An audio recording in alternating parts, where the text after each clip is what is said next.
Kisah ini menceritakan pria bernama Petra. Dia adalah anak seorang ustadz di desa kecil. Suatu pagi, Petra mendapat surel dari universitas unggulan di ibu kota, yang menyatakan kalau dia berhasil dapat beasiswa kuliah jurusan arsitektur. Agar lebih dekat dengan kampus, Petra memutuskan untuk pindah ke kota. Waktu mau pamit pergi, sang ayah memberikan sebuah jam tangan sambil menasehati. Selama sekolah putranya itu harus punya pendirian dan jangan sampai terbawa pergaulan orang-orang kaya di ibu kota. Ayahnya juga mengatakan bahwa menjadi kaya itu boleh, tapi jangan sampai serakah. Mendengar nasihat ayahnya, dengan sombong Petra malah menjawab ia tak peduli walaupun harus serakah sekalipun. Pokoknya dia ingin menjadi orang kaya, karena dia sudah muak dari dulu selalu hidup miskin. Sang ayah yang kesal pun langsung menampar dan mengusir Petra dari rumah. Beberapa waktu kemudian, setelah menempuh perjalanan panjang, Petra akhirnya sampai di ibu kota. Di sana ia menyewa apartemen kecil di daerah pinggiran. Untuk membayar sewa apartemen dan memenuhi kebutuhan sehari-hari, Petra pun melamar kerja di sebuah restoran mewah sebagai tukang cuci piring. Suatu sore, saat sedang bekerja, tiba-tiba ada pelayan wanita tersenyum sambil memandang limbahnya. Melihat itu Petra yakin bahwa pelayan tersebut menyukainya. Selesai kerja, Petra pun mencoba mendekati dan mengajaknya pulang bersama. Dan mereka pun menjadi akrab seiring berjalannya waktu, dan mulai menjalin hubungan spesial. Berminggu-minggu berlalu, Petra mulai menguasai pelajaran di kampus. Setiap hari setelah pulang kuliah, ia selalu fokus membuat rancangan besarnya, yaitu rancangan pembangkit listrik tenaga limbah. Petra yakin suatu saat nanti dia pasti bisa mewujudkan rancangannya itu. Suatu sore sepulang kerja, Petra mencoba makan di restoran lain.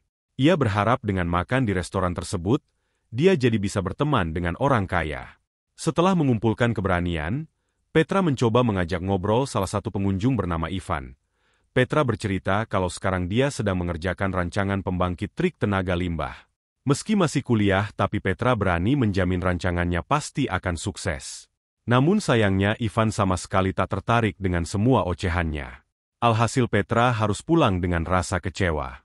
Hari demi hari berlalu. Ketika malam Natal, karena tak punya uang, Petra pun ke rumah pacarnya, yaitu si pelayan restoran. Sebenarnya alasan Petra mau pacaran dengan gadis itu adalah agar dia bisa makan gratis setiap hari. Malam itu, tak hanya untuk menumpang makan, Petra juga cerita tentang rancangannya dan pertemuannya dengan Ivan Padarana, kekasihnya. Petra lalu meminjam uang untuk makan lagi di restoran kemarin. Ia yakin jika bertemu Ivan lagi, dia pasti bisa membujuknya agar bersedia menjadi investornya. Mendengar cerita itu, Rana pun bersedia meminjamkan uang esok harinya. Benar saja, di restoran Petra kembali bertemu dengan Ivan. Berbeda dengan waktu pertama kali bertemu, kali ini Ivan menyambutnya dengan baik. Ia bilang kemarin dia masih belum percaya dengan ucapan Petra, karena dirinya masih kuliah. Jadi dia mencari informasi dulu tentang lawan bicaranya. Setelah mengobrol panjang lebar, Ivan akhirnya mengundang Petra datang ke rumahnya besok. Ia mengatakan jika ayahnya mendengar ide brilian Petra, mungkin dia juga mau bergabung jadi investor. Mendengar undangan itu, Petra pun sangat bahagia. Dia tak menyangka anak desa miskin sepertinya bisa diundang ke rumah salah satu konglomerat terkaya di ibu kota. Setelah Ivan pergi, agar besok terlihat lebih meyakinkan, Petra nekat menipu penjual baju demi bisa dapat baju mewah gratis. Dia pura-pura bilang kalau dompetnya ketinggalan di hotel, dan janji akan kembali lagi untuk membayar. Karena mengira Petra orang kaya, si penjual baju pun percaya. Padahal pemuda itu tak pernah ada niatan untuk kembali. Keesokan harinya Petra disambut baik oleh keluarga Ivan. Bahkan sang paman sampai memanggilnya Fortuner Man atau si pria beruntung, karena Petra punya otak yang cerdas meski lahir dari keluarga kurang mampu. Saat makan siang Petra kembali menjelaskan rancangannya di depan ayah Ivan, Pak Purwanto. Melihat semangat anak muda itu, Pak Purwanto langsung setuju menjadi investor. Tapi karena rancangan Petra ini adalah rancangan yang sangat besar, dia harus dapat persetujuan dari Profesor Sudibyo selaku ketua komunitas insiur terlebih dahulu. Setelah itu barulah pemerintah bisa menyetujui pembangunan rancangan tersebut. Sesuai saran Pak Purwanto, besoknya Petra menemui Profesor Sudibyo secara langsung. Ketika Profesor mendengar penjelasan Petra, dia langsung berdecak kagum. Seumur hidupnya baru kali ini ada anak muda yang punya ide berlian membuat rancangan pembangkit listrik tenaga limbah. Profesor lalu menyuruh Petra datang lagi minggu depan. Ia juga menjelaskan sebelum menyetujui rancangan tersebut, dia harus melaporkannya pada anggota komunitas lain. Siangnya Petra menceritakan obrolannya dengan Profesor Sudibyo tadi pada Ivan. Untuk merayakan keberhasilan mereka, Ivan pun mengajak Petra makan di restoran mewah. Tapi ternyata restoran mewah yang Ivan maksud adalah restoran tempat Petra bekerja. Namun Petra berusaha agar tetap tenang, agar tidak ketahuan. Di sana mereka juga bertemu kakak perempuan Ivan bernama Vivian, yang sedang makan bersama tunangannya. Mereka semua lalu mengobrol panjang lebar. Dari obrolan itu Petra dapat informasi bahwa nantinya Vivian akan menjadi pewaris utama harta keluarganya. Saat sedang asik mengobrol, Rana datang untuk mencatat pesanan mereka. Karena takut ketahuan identitas aslinya, Petra langsung menemui Rana di dapur untuk minta putus. Mendengar itu tentu saja hati Rana hancur, sampai tak bisa berkata apa-apa. Namun ia tak bisa berbuat lebih. Petra pun pergi meninggalkannya tanpa kata maaf ataupun terima kasih. 1 minggu kemudian Petra kembali menemui Profesor Sudibyo. Namun berbeda dengan minggu lalu, hari ini Profesor malah menolak rancangan Petra. Profesor merasa Petra belum pantas punya rancangan besar seperti itu, karena masih terlalu muda dan belum lulus kuliah. Profesor juga bilang dia bisa aja membantu Petra mewujudkan pembangunan rancangannya, asalkan namanya harus tercatat sebagai orang yang menemukan rancangan tersebut. Mendengar itu Petra jadi ragu dan bingung. Kenapa seorang profesor hebat seperti itu bisa punya ide licik untuk mencuri rancangannya? Petra pun pergi setelah memaki-makinya dengan kata-kata kasar. Siangnya Petra menceritakan apa yang dikatakan profesor tadi pada Ivan. Sebagai teman Ivan mencoba menenangkan, dengan mengatakan mungkin Profesor Sudibyo tak menghargai Petra karena dia belum punya pengalaman. Ivan lalu memberi saran bagaimana kalau Petra bekerja dulu bersama pamannya yang seorang insinyur, untuk mencari pengalaman. Saat nanti waktunya tiba, Ivan yakin Profesor Sudibyo akan lebih menghormatinya. Mendengar tawaran itu Petra pun setuju. Setelah hari itu, Petra jadi lebih sering datang ke rumah Ivan. Bukan untuk membicarakan rancangannya, tapi untuk mendekati Vivian. Ternyata Petra berencana ingin membuat Vivian jatuh cinta padanya dan meninggalkan tunangannya. Ia merasa seandainya nanti rancangannya gagal, ia bisa menikahi Vivian dan masa depannya akan terjamin. Setelah berhari-hari mendekati Vivian, sepertinya rencana Petra berhasil. Gadis itu terlihat mulai tertarik padanya. Hingga suatu siang keluarga, Ivan mengajak Petra jalan-jalan ke villa keluarga sembari melihat pacuan kuda. Tentu saja ini merupakan kesempatan emas baginya. Begitu sampai Petra tiba-tiba mengatakan bahwa, menurut penelitian sebenarnya manusia bisa berlari lebih cepat dari kuda. Untuk membuktikan teorinya, ia dengan segera turun dari mobil dan berlari sekencang mungkin. Membuat semua orang kagum saat melihat dia bisa menggunguli kuda yang sedang berlari. Namun tidak dengan Vivian, ia tahu bahwa Petra melakukan semua itu untuk menarik perhatiannya. Saat di villa, tanpa bicara sepatah kata pun Vivian langsung masuk ke dalam. Melihat ada kesempatan, Petra buru-buru mengejar dan mengungkapkan perasaannya pada gadis itu. Mendengar hal itu, Vivian tak bisa memendam perasaannya lagi. Sambil menangis, Vivian menjawab kalau dia juga memiliki perasaan yang sama, namun hatinya bimbang karena dirinya sudah bertunangan. Berbulan-bulan berlalu, kini Petra telah bekerja di Australia bersama pamannya Ivan. Hampir setiap hari, ia menerima pesan, telepon bahkan syurul dari Vivian. Semenjak kejadian di villa waktu itu, Vivian membatalkan pertunangannya dan memilih menjalin hubungan dengan Petra. Namun karena dari awal Petra memang tak sungguh-sungguh menyukai Vivian, jadi dia tak pernah menanggapinya dengan benar. Alasannya ia sedang sibuk dengan pekerjaannya. 1 bulan kemudian Petra akhirnya kembali ke Indonesia dan bertunangan dengan Vivian. Di pesta pertunangan Pak Purwanto memberitahu kalau teman-teman bisnisnya ingin mendengarkan rancangan Petra. Jika merasa rancangan itu bagus, maka mereka semua akan ikut berinvestasi. Petra pun sangat senang. Sebentar lagi mimpinya jadi orang kaya akan terwujud. Siangnya ketika pulang, pemilik apartemen memberikan surat dari ibu Petra. Di surat itu tertulis kalau sekarang ibunya tinggal di dekat apartemennya. Petra pun terkejut dan bergegas menemui ibunya. Saat bertemu, sang ibu memberitahu bahwa beberapa bulan lalu ayah Petra telah meninggal dunia. Ibu terpaksa pindah karena rumah di desa yang selama ini mereka tempati, sekarang sudah diambil alih oleh pemiliknya. Karena memang selama ini mereka hanya menumpang. Kemudian ibu memberikan jam tangan yang dulu pernah ayah Petra berikan. Sama seperti sang ayah, ibu juga menasehati agar putranya jangan jadi orang kaya yang serakah. Dari penampilannya sekarang ibu tahu bahwa Petra telah berubah jadi pria ambisius yang akan melakukan segala cara demi bisa memiliki apa yang ia inginkan. Mendengar itu Petra pun jengkel. Ia tak suka ibunya ikut campur masalah hidupnya. Tanpa mengatakan apapun, ia meninggalkan jam pemberian sang ayah lalu pergi dari sana. Keesokan paginya di kantor, dengan percaya diri Petra mulai menjelaskan rancangannya di depan rekan-rekan Pak Purwanto. Ia tak peduli apa yang dibilang ibunya kemarin. Baginya keberhasilan rancangannya sekarang jauh lebih penting dari apapun juga. Setelah mendengar rancangan Petra, semua orang begitu kagum dan bersedia berinvestasi. Namun dengan syarat Petra harus minta maaf pada Profesor Sudibyo terlebih dahulu atas insiden yang pernah terjadi waktu itu. Tak lama kemudian Profesor Sudibyo pun tiba. Melihat wajah orang yang hampir mengambil idenya, Petra pun emosi. Ia tak menyangka orang-orang di sini lebih memilih membela Profesor licik itu ketimbang dirinya. Dengan tegas Petra menolak minta maaf dan memilih pergi membawa semua ide-idenya siang harinya. Petra curhat ke Vivian tentang masalah di kantor ayahnya tadi pagi. Namun bukannya menenangkan Vivian malah ikut menyuruh Petra minta maaf pada Profesor Sudibyo. Ia mengatakan mungkin sekarang harga diri Petra masih tinggi, tapi memang seperti inilah kehidupan para orang kaya. Orang yang status sosialnya masih rendah harus minta maaf pada orang berstatus sosial lebih tinggi. Walaupun dia tak salah sekalipun. Bila Petra melawan dia justru akan dikucilkan oleh semua anggota komunitas. Peter pun terdiam tanpa bisa membantah. Beberapa hari kemudian Petra pergi menemui kakaknya. Nelly namanya.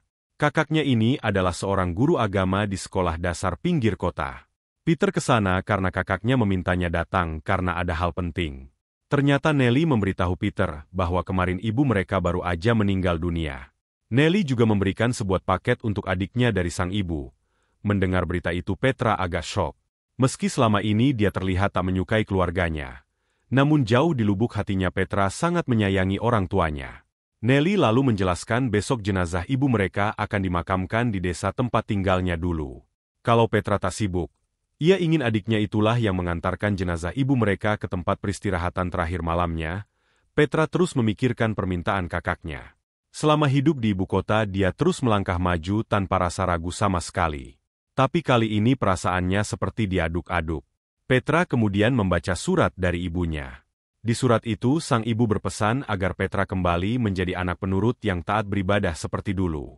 Ia tak ingin keserakahan yang hanya sesaat menghancurkan hidup anaknya di masa depan. Setelah membaca surat itu Petra pun merasa terdampar. Dia akhirnya sadar bahwa selama ini dia telah menjadi pria brengsek yang memanfaatkan banyak orang demi kepentingannya sendiri. Bahkan dia sampai tega mempermainkan perasaan gadis-gadis tak bersalah. Setelah semalaman merenung besoknya Petra memutuskan meluangkan waktu untuk mengantarkan jenazah sang ibu di kampung halamannya. Di perjalanan, Petra membuka paket dari ibunya. Ternyata paket itu berisi jam pemberian sang ayah. Perasaan tak karuan pun semakin menyelimutinya selama perjalanan berlangsung. Sesampainya Petra di desa, ibunya langsung dimakamkan di TPU desa. Selesai pemakaman Petra mampir ke rumah masa kecilnya dan mengobrol dengan si pemilik rumah. Di tengah obrolan, anak perempuan pemilik rumah yang bernama Inggar keluar untuk membawakan makanan. Melihat kecantikan Inggar, Petra pun langsung terpesona. Ia yang awalnya mau langsung kembali ke kota, malah minta izin menginap di rumah tersebut. Keesokan harinya Petra berusaha mendekati Inggar. Tapi Inggar yang tahu bahwa Petra sudah punya tunangan, menolaknya dengan halus. Bukannya sadar dan berhenti, malamnya Petra justru semakin memikirkan gadis itu. Selama ini Petra mendekati perempuan hanya untuk memanfaatkan mereka. Tapi saat melihat Inggar tak ada sedikit pun niatnya untuk memanfaatkan gadis tersebut. Perasaannya benar-benar murni. Keesokan harinya, waktu kembali ke kota, Petra menemui Vivian dan tanpa basa-basi dia langsung minta putus. Bahkan ia mengatakan kebenarannya bahwa dia tak pernah mencintai Vivian. Mendengarkan kalimat itu, hati Vivian tentu saja hancur. Sambil menangis, ia memohon agar Petra tak meninggalkannya. Namun usahanya sia-sia. Pria brengsek itu tetap ingin berpisah tanpa ada kompromi. 2 hari kemudian Petra pergi ke kantor salah satu investor teman Pak Purwanto, Pak Wahyudi namanya. Dia ke sana untuk menjual rancangannya. Tapi meski rancangannya bagus, Pak Wahyudi menolak karena sekarang Petra bukan tunangan Vivian lagi. Berhari-hari dia terus berusaha menawarkan ke investor-investor lain. Tapi jawaban mereka semua sama. Tanpa status sosial dari keluarga Purwanto, Di mata mereka Petra cuma pria miskin rendahan yang ingin panjat sosial. Petra pun terpaksa harus menelan kenyataan pahit itu. Tahun demi tahun pun berlalu. Kini kehidupan Petra berubah 180 derajat. Dia memutuskan untuk tinggal di rumah sederhana di desa. Dia juga telah menikah dengan Inggar dan memiliki 3 orang anak. Tak ada lagi Petra si pria beruntung dan ambisius. Yang ada hanyalah Petra si pengangguran. Semenjak putus dari Vivian, tak ada satu orang pun di kota yang mau menerimanya bekerja. Bahkan jadi tukang cuci piring saja dia ditolak. Orang-orang takut jika mereka menerima Petra bekerja, maka semua rekan keluarga Purwanto akan marah lalu menutup usaha mereka. Setiap hari kerjaan Petra hanya pergi ke gudang pribadinya. Kemudian membuat rancangan-rancangan baru yang tak mungkin dia wujudkan. Hingga suatu malam Petra curhat ke Inggar. Dia mulai muak dengan hidupnya saat ini. Dulu dia adalah pria beruntung yang bisa mendapatkan segalanya dengan mudah. Tapi sekarang dia seperti benalu yang hanya bisa menyusahkan keluarga. Petra bahkan berpesan jika suatu saat nanti Inggar bertemu pria yang jauh lebih baik darinya, maka Inggar boleh pergi bersama pria tersebut. Melihat keputusan suaminya, Inggar pun mencoba menenangkannya dengan pelukan hangatnya. Mungkin hanya itu yang bisa ia lakukan saat ini. Keesokan harinya mereka merayakan ulang tahun anak pertama mereka. Di pesta sederhana itu, ada teman masa kecil Inggar yang bernama Saipul datang. Melihat perhatian Saipul ke istrinya, Petra tahu kalau pria itu pasti menyukai Inggar. Namun meski hatinya sakit dan hancur, Petra hanya bisa terdiam. Dia sadar pria itu jauh lebih pantas membahagiakan Inggar ketimbang dirinya. Saipul memiliki pekerjaan tetap dan rumah bagus. Berbeda dengannya yang cuma seorang pengangguran dengan segala keputusasaannya. Setelah menguatkan hati, Petra pun memutuskan untuk pergi meninggalkan keluarganya. Di sisi lain di ibu kota, terlihat Vivian sedang berfoto bersama anak-anak yatim piatu di yayasan pribadinya. Semenjak berpisah dengan Petra, Vivian memutuskan untuk tidak menikah dan ingin menjadi wanita mandiri. Dia sudah menutup hatinya dari pria lain dan membangun sekolah amal untuk anak-anak kurang beruntung. Tujuannya membangun sekolah adalah karena ia ingin anak-anak itu bisa punya pendidikan tinggi, lalu meraih cita-cita mereka setinggi mungkin. Karena Vivian menemukan kebahagiaan ketika melihat anak-anak kurang beruntung itu tersenyum dan tak khawatir lagi tentang biaya sekolah mereka. Beberapa tahun kemudian, saat sedang mengajar, Vivian tiba-tiba mendapatkan surel dari Petra. Di surel itu Petra memberitahu kalau sekarang dia sedang sakit, dan bila tak keberatan dia ingin sekali bertemunya. Vivian yang kasihan pun bergegas pergi menemui pria itu. Ketika Vivian sampai, Petra langsung memeluk mantan kekasihnya itu, sambil terus minta maaf. Dia cerita waktu membaca berita tentang sekolah amal Vivian di koran, rasa bersalahnya kembali muncul. Ia menyesal dulu pernah licik memanfaatkan Vivian, hanya demi memuluskan rencananya. Padahal Vivian beserta keluarganya sudah sangat baik dan mencintainya sepenuh hati. Jika diizinkan Petra ingin menyumbangkan rancangannya untuk sekolah amal. Ia juga memberikan sedikit uang yang selama ini dia tabung. Ucapan Petra itu membuat Vivian tersentuh. Dengan tulus ia berkata bahwa sudah dari lama dia memaafkan Petra. Jadi Petra tak perlu lagi menanggung rasa bersalahnya. Setelah Vivian pergi, Petra merenungkan nasibnya di atas bukit. Ia sadar bahwa selama hidup dia memiliki banyak sekali penyesalan. Di antara semua itu ada satu penyesalan terbesar dalam hidupnya, yaitu karena tak pernah mendengarkan nasihat orang tuanya. Ternyata ucapan ayah dan ibunya benar. Keserakahan telah menghancurkan hidupnya. Dan kini ia tak punya apa-apa lagi untuk dibanggakan. Harta satu-satunya yang ia miliki hanyalah jam tangan peninggalan sang ayah. Dari kisah ini kita belajar bahwa keserakahan bisa menghancurkan hidup seseorang. Apalagi kalau sampai tak mendengarkan nasihat orang tua. Maka hidupnya akan sengsara dan penuh nestapa.